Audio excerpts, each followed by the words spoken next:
Jó, do capítulo 18 ao capítulo 21.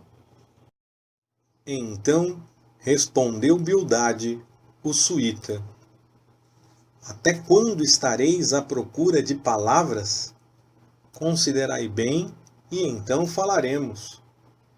Por que somos tratados como gado e como estultos aos vossos olhos? Ó tu, que te despedaças na tua ira, acaso por amor de ti será abandonada a terra, ou será a rocha removida do seu lugar?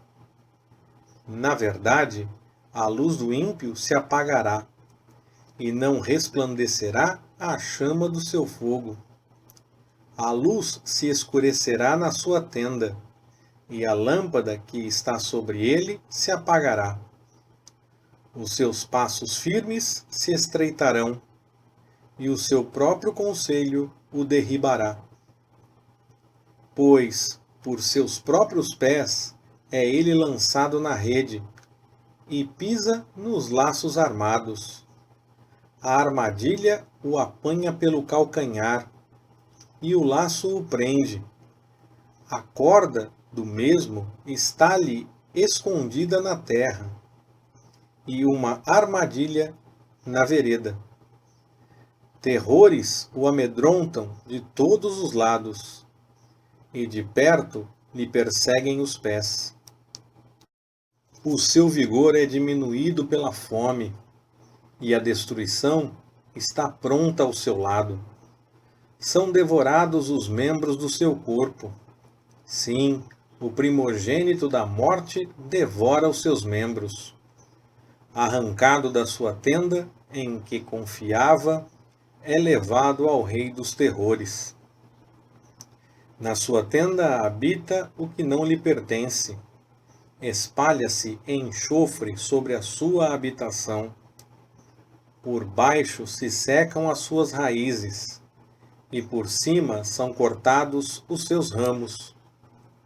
A sua memória perece da terra, e pelas praças não tem nome.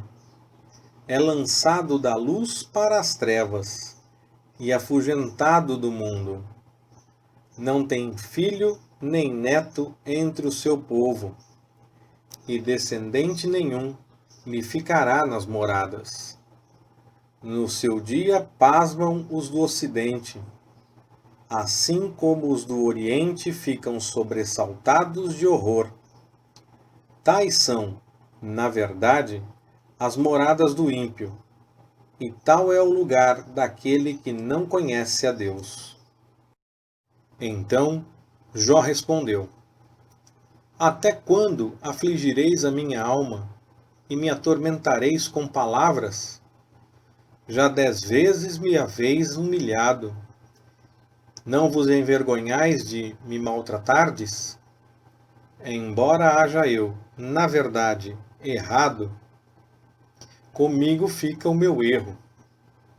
Se deveras vos quereis engrandecer contra mim e me incriminar pelo meu opróbrio, sabei, então, que Deus é o que transtornou a minha causa, e com a sua rede me cercou. Eis que clamo, violência, mas não sou ouvido. Grito, socorro, mas não há justiça. Com muros fechou ele o meu caminho, de modo que não posso passar, e pôs trevas nas minhas veredas. Da minha honra me despojou e tirou-me da cabeça a coroa. Quebrou-me de todos os lados, e eu me vou. Arrancou a minha esperança como a uma árvore. Acende contra mim a sua ira, e me considera como um de seus adversários. Juntas as suas tropas avançam, levantam contra mim o seu caminho e se acampam ao redor da minha tenda. Ele pôs longe de mim os meus irmãos, e os que me conhecem tornaram-se estranhos para mim. Os meus parentes se afastam, e os meus conhecidos se esquecem de mim. Os meus domésticos e as minhas servas me têm por estranho. Vim a ser estrangeiro aos seus olhos. Chamo ao meu criado e ele não me responde. Tenho que suplicar-lhe com a minha boca. O meu hálito é intolerável à minha mulher. Sou repugnante aos filhos de minha mãe. Até os pequeninos me desprezam. Quando me levanto, falam contra mim. Todos os meus amigos íntimos me abominam, e até os que eu amava se tornaram contra mim. Os meus ossos se apegam à minha pele e à minha carne, e só escapei com a pele dos meus dentes. Compadecei-vos de mim, amigos meus, compadecei-vos de mim, pois a mão de Deus me tocou. Por que me perseguis assim como Deus, e da minha carne não vos fartais? Oxalá que as minhas palavras fossem escritas, oxalá que fossem gravadas num livro, que, com pena de ferro ou com chumbo, fossem para sempre esculpidas na rocha. Pois eu sei que o meu Redentor vive e que por fim se levantará sobre a terra. E depois de consumida esta minha pele, então fora da minha carne verei a Deus. Vê-lo-ei ao meu lado, e os meus olhos o contemplarão, e não mais como adversário. O meu coração desfalece dentro de mim. Se disserdes, como o havemos de perseguir? E que a causa deste mal se acha em mim, temei vós a espada, porque o furor traz os castigos da espada, para saberdes que há um juízo. Então respondeu Zofar, o Naamatita: Ora, os meus pensamentos me fazem responder, e por isso eu me apresso. Estou ouvindo a tua repreensão, e me envergonha, mas o meu espírito me obriga a responder segundo o meu entendimento. Não sabes tu que desde a antiguidade, desde que o homem foi posto sobre a terra, o triunfo dos iníquos é breve e a alegria dos ímpios é apenas de um momento? Ainda que a sua exaltação suba até o céu e a sua cabeça chegue até as nuvens, contudo, como o seu próprio esterco, perecerá para sempre. E os que o viam perguntarão: onde está? Dissipar-se-á como um sonho, e não será achado. Será afugentado qual uma visão da noite. Os olhos que o viam não o verão mais, nem o seu lugar o contemplará mais. Os seus filhos procurarão o favor dos pobres, e as suas mãos restituirão os seus lucros ilícitos. Os seus ossos estão cheios do vigor da sua juventude, mas este se deitará com ele no pó.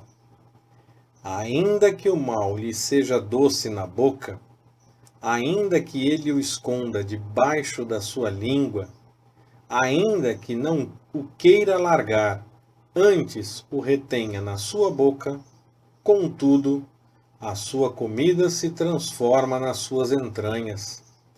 Dentro dele se torna em fel de áspides. Engoliu riquezas, mas vomitá-las-á. Do ventre dele Deus as lançará. Veneno de áspides sorverá. Língua de víbora o matará. não verá as correntes, os rios e os ribeiros de mel e de manteiga. O que adquiriu pelo trabalho, isso restituirá, e não o engolirá. Não se regozijará conforme a fazenda que ajuntou, pois que oprimiu e desamparou os pobres, e roubou a casa que não edificou. Porquanto não houve limite à sua cobiça, nada salvará daquilo em que se deleita. Nada escapou à sua voracidade, pelo que a sua prosperidade não perdurará. Na plenitude da sua abastança estará angustiado. Toda a força da miséria virá sobre ele. Mesmo estando ele a encher o seu estômago, Deus mandará sobre ele o ardor da sua ira, que fará chover sobre ele quando for comer. Ainda que fuja das armas de ferro, o arco de bronze o atravessará. Ele arranca do seu corpo a flecha, que sai resplandecente do seu fel. Terrores vêm sobre ele. Todas as trevas são reservadas para os seus tesouros. Um fogo não assoprado o consumirá, e devorará o que ficar na sua tenda. Os céus revelarão a sua iniquidade, e contra ele a terra se levantará. As rendas de sua casa ir-se-ão. No dia da ira de Deus, todas se derramarão. Esta, da parte de Deus, é a porção do ímpio. Esta é a herança que Deus lhe reserva. Então Jó respondeu: Ouvi atentamente as minhas palavras. Seja isto a vossa consolação. Tolerai-me, e eu falarei. E, havendo eu falado, zombai. É porventura do homem que eu me queixo? Mas, ainda que assim fosse, não teria motivo de me impacientar? Olhai para mim e pasmai, e ponde a mão sobre a boca. Quando me lembro disto, me perturbo, e a minha carne estremece de horror. Por que razão vivem os ímpios, envelhecem e ainda se robustecem em poder? Os seus filhos se estabelecem à vista deles, e os seus descendentes perante os seus olhos. As suas casas estão em paz, sem temor, e a vara de Deus não está sobre eles. O seu touro gera e não falha, pare a sua vaca e não aborta. Eles fazem sair os seus pequeninos como a um rebanho, e as suas crianças andam saltando. Levantam a voz ao som do tamboril e da harpa, e regozijam-se ao som da flauta. Na prosperidade passam os seus dias, e num momento descem ao Seol. Eles dizem a Deus: Retira-te de nós, pois não desejamos ter conhecimento dos teus caminhos. Que é o Todo-Poderoso para que nós o sirvamos? E que nos aproveitará se lhe fizermos orações? Vede, porém, que eles não têm na mão a prosperidade. Esteja longe de mim o conselho dos ímpios. Quantas vezes sucede que se apague a lâmpada dos ímpios, que lhes sobrevenha a sua destruição, que Deus, na sua ira, lhes reparta dores, que eles sejam como a palha diante do vento, e como a bragana, que o redemoinho arrebata? Deus, dizeis vós, reserva a iniquidade do pai para seus filhos, mas é a ele mesmo que Deus deveria punir, para que o conheça. Vejam os seus próprios olhos a sua ruína, e beba ele do furor do Todo-Poderoso. Pois, que lhe importa a sua casa depois de morto, quando lhe for cortado o número dos seus meses? Acaso se ensinará ciência a Deus, a ele que julga os excelsos?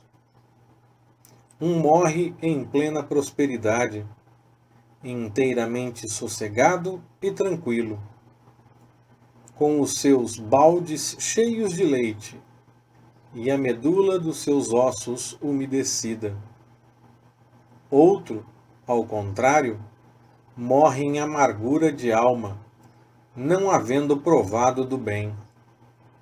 Juntamente jazem no pó, e os vermes os cobrem. Eis que conheço os vossos pensamentos, e os maus intentos com que me fazeis injustiça. Pois dizeis: onde está a casa do príncipe, e onde a tenda em que morava o ímpio? Porventura não perguntastes aos viandantes, e não aceitais o seu testemunho, de que o mal é preservado no dia da destruição e poupado no dia do furor? Quem acusará diante dele o seu caminho? E quem lhe dará o pago do que fez? Ele é levado para a sepultura, e vigiam-lhe o túmulo. Os torrões do vale lhe são doces, e o seguirão todos os homens, como ele o fez aos inumeráveis que o precederam. Como, pois, me oferecereis consolações vãs, quando nas vossas respostas só resta falsidade? Leitura Pastor Ricardo. Compartilhando na web. www.compartilhandonaweb.com.br. Ministério Compartilhando.